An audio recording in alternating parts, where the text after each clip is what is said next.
Hey everyone, welcome back to the channel. Today I'll show you a quick way to debloat Windows 11. By the end of this video, your system will run faster, smoother, and without unnecessary bloatware. Before we start, let's quickly explain what debloating is.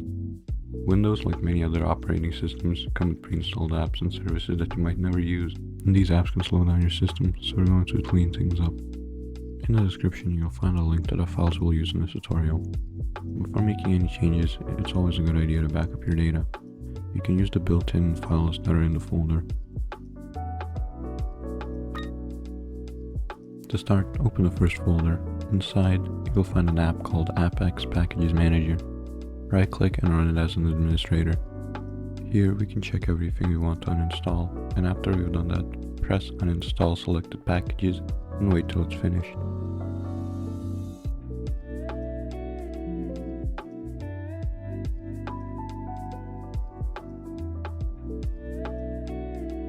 Next, open the settings shortcut and go to Apps, Installed Apps, and uninstall OneDrive.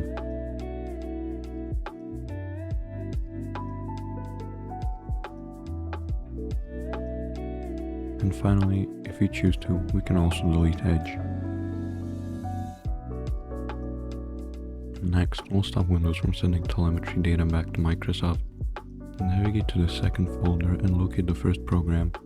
Run it as administrator, then press Actions, Apply, Recommended Options.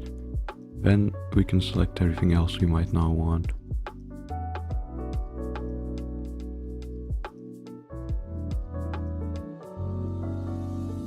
Once that's done, go to the next folder and drag the Diagnostics and Telemetry script and disable Extra Unnecessary Services script onto PowerRun. Also drag the script that's adequate with your RAM into PowerRun. Then go back into the third folder. Here, we want to run autoruns as administrator and disable everything unnecessary on startup. After that's done, we can go back into the final folder of this segment. In folder 4, you will find optional services that you can disable to your needs.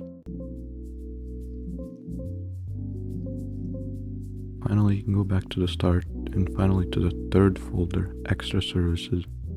Open up the text file and copy down these commands. Then run PowerShell as administrator and paste it in. Finally, restart your computer.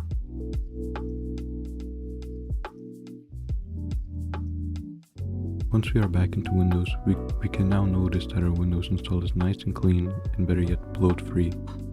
And we have lowered our processes to sub 70. If you have enjoyed this video, please give it a like, and if you had any issues, join my Discord community. Over there, we are more than happy to help. See you next time.